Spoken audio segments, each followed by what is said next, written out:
हमारे साथ अब फर्स्ट ग्लोबल की चेयरपर्सन और एमडी देवीना मेहरा जुड़ी हैं, जो शायद इस टॉपिक को सबसे बखूबी समझा सकेंगी। Devina ma'am, good morning. तो ट्रम्प साहब ने लगा दिया टैरिफ और जितना सोचा था, मैं पढ़ रहा था, बहुत लोगों ने कहा कि worse than the worst expectation. क्या इम्पैक्ट होगा इसका एक ग्लोबल मैक्रो पर? क्या यूएस में रिसेशन आएगा, स्टैगफ्लेशन आएगा? क्या उसका इम्पैक्ट ग्लोबल इक्विटीज पर पड़ेगा? गुड मॉर्निंग अनुज। तो मुझे तो वो याद आया थोड़ा हसरत जयपुरी का, जो इब्तदाई इश्क के लिए उन्होंने कहा था, ये तो है इब्तदाई टैरिफ ने सारी रात जागे, अल्लाह जाने क्या होगा आगे। तो अब ये तो उन्होंने पहला पासा फेंका है एक तरह से।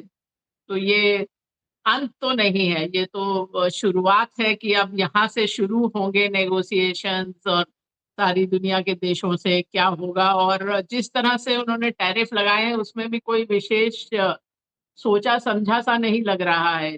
जैसे अ, उन्होंने बहुत सारी चीजें उसमें सब्जेक्टिव भी डाल दी हैं कि आप कितना करेंसी प्रोटेक्शन कर रहे हो। कहीं पे जैसे भारत के केस में जीएसटी भी डाला हुआ है। अब जीएसटी तो खाली इंपोर्ट्स पे लग नहीं रहा है, सभी चीजों पे लगता है। और तो इस तरह की चीजें उन्होंने बहुत सारी डाली हुई हैं। और कई जगह तो ऐसा लग रहा है कि उन्होंने ट्रेड डेफिसिट को लेकर उसके बेसिस पर टैरिफ लगा दिए हैं। अब कोई छोटा सा देश कुछ निर्यात कर रहा है अमेरिका को, तो जरूरी नहीं कि वो अमेरिका से उतना कुछ खरीद सकता हो। और आप भारत का भी देखें तो भारत का पर कैपिटा अमेरिका के पर कैपिटा का 3% है। अगर आप परचेजिंग पावर पैरिटी पे भी देखें तो 10% के लगभग है। तो ये तो जाहिर सी बात है कि भारत का उपभोक्ता वो सब नहीं खरीद सकता जो अमेरिका बना रहा है उस तादाद में। ये तो एक बात हुई, लेकिन हम लोग तो खैर देख रहे थे कि हाँ भारत पर कितना टैरिफ लगता है। लेकिन आप कोई भी व्यापार का अगर आप फंडामेंटल देखें तो वो रिलेटिव एडवांटेज या डिसएडवांटेज की बात करता है, कि ये नहीं कि आप कोई चीज कितने पे बना रहे हैं या खरीद रहे हैं, पर जो आपके साथ जो आपके प्रतियोगी हैं उनकी क्या स्थिति है। तो अब ये जो ट्रम्प के टैरिफ में मुझे जो अच्छी बात भारत के लिहाज से नजर आई कि बाकी जितने भी देश, जैसे कि अगर आप गारमेंट वगैरह में देखें तो वियतनाम, बांग्लादेश वगैरह पे ज्यादा टैरिफ लगाया है भारत से। और अधिकतर सभी देशों पे जो भारत के 26% से ज्यादा लगाया है। तो छोटे छोटे देश जहाँ पर 2000 का पॉपुलेशन है, अंटार्कटिका का एक द्वीप है जहाँ पर पॉपुलेशन है ही नहीं, वहां भी लगा दिया है टैरिफ। तो और बाकी कोरिया, जापान वगैरह भारत के आसपास हैं। बाकी अधिकतर एशियाई देश भारत से ज्यादा ही टैरिफ की मार झेलेंगे। तो कुल मिला के जो भारतीय कंपनियां ऐसा कुछ बनाती हैं जो सीधा सीधा अमेरिकी कंपनी बना सकती है, वहां पर ये टैरिफ एक तरह से बाधा का काम करेगा। लेकिन जहां वो नहीं है, जहां भारत का प्रतियोगी अमेरिका नहीं है, कोई और देश है, तो वहां हम लोग का कोई बहुत विशेष नुकसान इस राउंड में तो नहीं हुआ। पर ये तो जैसे गेम थ्योरी की तरह है कि सब लोग क्या करेंगे, हर देश की क्या रणनीति रहेगी, क्या करेंगे वो लोग टैरिफ में। हो सकता है अपनी मुद्रा या करेंसी का वो कुछ उसको डिप्रिशिएट करें। तो अभी तो बहुत कुछ बाकी है। लेकिन जहां तक अमेरिकी अर्थव्यवस्था का सवाल है, ये तो उसके लिए अच्छा नहीं है।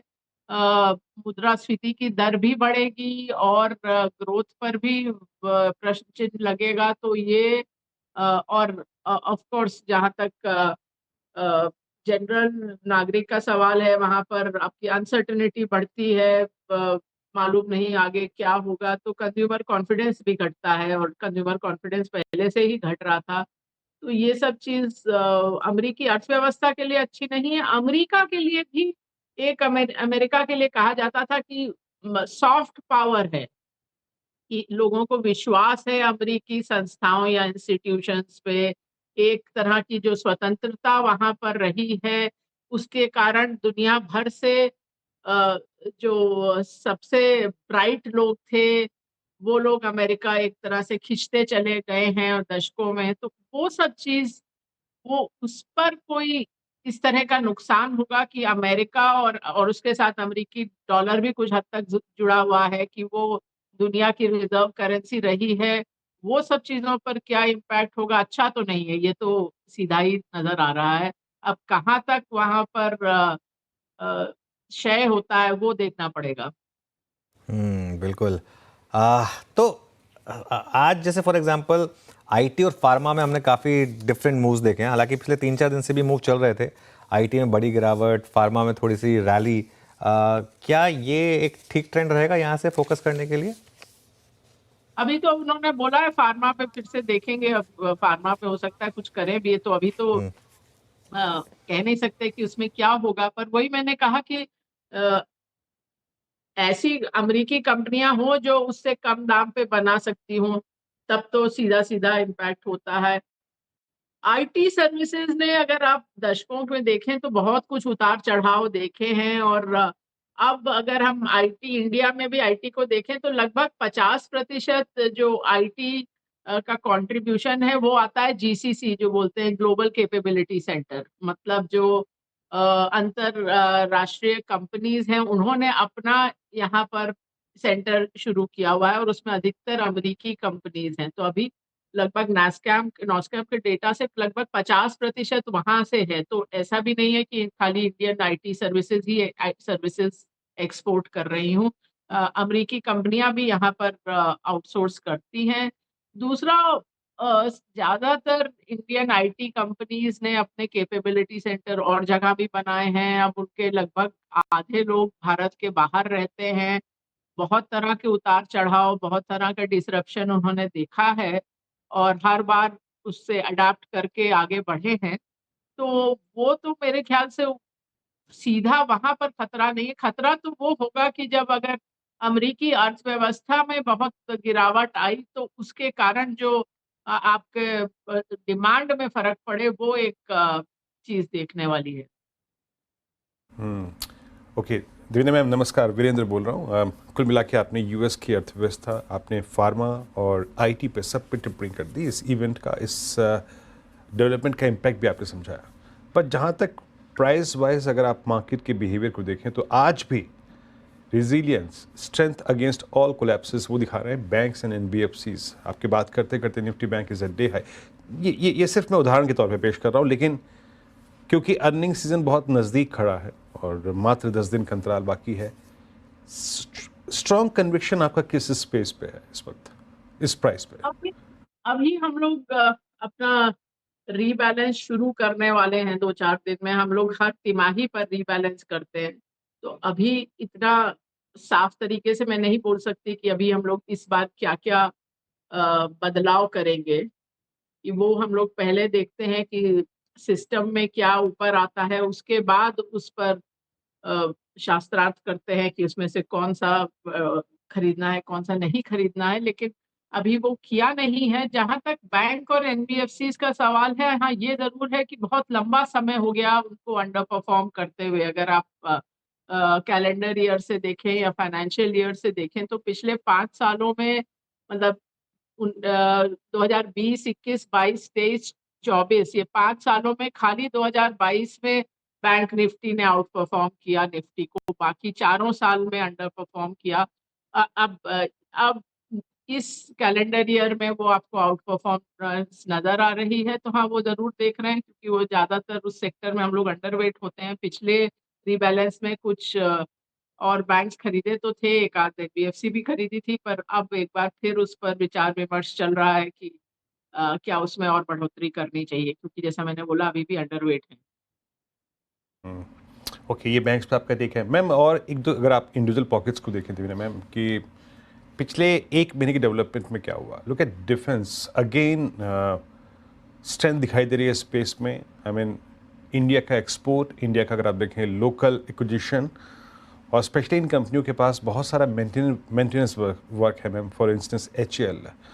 और एक और बात, इस बार राष्ट्रपति ट्रंप के कार्यकाल में थोड़ा सा अगर आप देखें यूएस और यूरोप के बीच में जो तलखियाँ बढ़ गई हैं।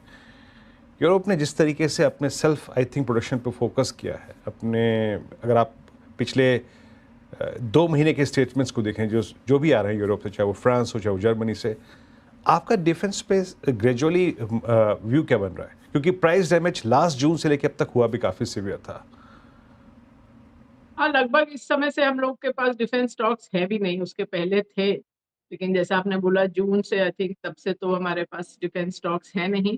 अभी जैसा मैंने कहा रीबैलेंस होगा तो एक बार फिर से देखेंगे। डिफेंस में मैं बताऊं, मेरे दिमाग में जो सबसे बड़ी एक तरह से रिस्क रहता है डिफेंस स्टॉक से, जिसके बारे में मैंने लिखा भी था अपने एक कॉलम में, कि कोई टाइम था जब सरकार या किसी सरकारी संस्था को सप्लाई करना वो एक रिस्क माना जाता था, कि अगर आप बहुत सारा बेच रहे हैं या तो सरकार को या सरकार से रिलेटेड, चाहे वो इलेक्ट्रिसिटी बोर्ड हो या रेलवे हो या अ, ये इंफ्रास्ट्रक्चर या रोड वाले संस्थान हो, तो सबसे बड़ा खतरा सरकार से पैसा निकालने का रहता है। वो एक बड़ा प्रश्न चिन्ह हमेशा रहता है कि आपको पैसा मिलेगा, कब मिलेगा, पूरा मिलेगा, आपका मार्जिन ही फँसा रह जाएगा। ये जो जिन्होंने बहुत सारी साइकिल देखी हैं, उनको मालूम है कि सरकार को सप्लाई करने के क्या खतरे हैं। और डिफेंस में भी मैं एक पुराने ग्रुप से बात कर रही थी कि आप मतलब वो बात कर रहे थे डिफेंस की, वो पहले से ही सप्लाई करते रहे हैं। मैंने कहा लेकिन पेमेंट, बोल रहे हैं हाँ, वो तो प्रॉब्लम होता ही है। तो अब ये एक चीज़ है जिस पे अक्सर बाज़ार में जो नए लोग आए हैं वो खाली ऑर्डर बुक देखते हैं, वो नहीं देखते कि उसके बाद क्या होता है। और मतलब खून-पसीना लोगों का निकल जाता है सरकार से पैसा निकालने में। और बहुत सारे ऐसे भी प्रोजेक्ट होते हैं जिसमें ओवररन हो जाता है और ओवररन का पैसा नहीं मिलता। आखिरी का जो पैसा रखा रहता है कि ये प्रोजेक्ट चलने के बाद मिलेगा, वो नहीं मिलता। तो बहुत तरह की चीज़ें होती हैं, पर जैसा मैंने कहा अभी रीबैलेंस का टाइम है, तो एक बार फिर देखेंगे इन स्टॉक्स को। ओके, तो अरे एक पॉसिबली आपसे फिर आखिरी सवाल, एफआईआई फ्लोज यहाँ से किस डायरेक्शन में जाएंगे? क्या एक थ्योरी ये बनेगी कि अगर यूएस में इतना बड़ा रिसेशन आएगा तो पैसा वहाँ से निकलेगा और शायद उन मार्केट में जाए जो थोड़ी सी सेल्फ सफिशिएंट है, जैसे भारत जैसी मार्केट? क्या उस थ्योरी में दम है? देखिए, 2 चीज़ें हैं। एक तो है कि यूएस ने बहुत लंबे समय से आउट परफ़ॉर्म किया है और 10-12 साल हो गए हैं, तो हम तो वैसे ही देख रहे थे कि यूएस का आउट परफ़ॉर्मेंस कभी ना कभी तो खत्म होगा। और ट्रम्प सरकार के आने से वो शायद जो अवधि है वो कम हो गई है। तो पिछले रीबैलेंस में ही हमने यूएस को कुछ अंडरवेट किया था, थोड़ा फिक्स्ड इनकम बढ़ाया था, थोड़ा यूरोप बढ़ाया था, चाइना में ओवरवेट है, भारत पर भी थोड़ा ओवरवेट है। तो ये तो हमारा जो मनस्थिति बनी या सोच विचार बना। लेकिन जहाँ तक ये एफआईआई क्या करेंगे इस पर सच बोलूँ तो मैं अपना दिमाग लगाती नहीं हूँ, क्योंकि जैसा मैंने आपके चैनल पर पहले भी बोला है कि आप लंबे समय के आंकड़े देखें तो एफआईआई के खरीदने से बाजार चलता नहीं है और एफआईआई के बेचने से बाजार गिरता नहीं है। वो तब भी सच था जब भारत में इतने ना म्यूचुअल फंड थे, ना इतने रिटेल इन्वेस्टर थे। तो आपको सोचना चाहिए कि आप क्या करेंगे अगर आप निवेशक हैं। ये सोचना और अटकलबाज़ी करने का कोई फ़ायदा नहीं है कि कोई और निवेशक जैसे कि एफआईआई क्या करेगा। तो ये मेरा मतलब आंकड़े पे आधारित मेरी अपनी धारणा है। विदीना मैम, बहुत बहुत शुक्रिया, आप इस कार्यक्रम में शामिल हुई और आज अपनी सभी सेक्टर्स पे और इस घटनाक्रम पर अपना व्यू रखा। मैम बहुत बहुत शुक्रिया इस कार्यक्रम में शामिल होने के लिए।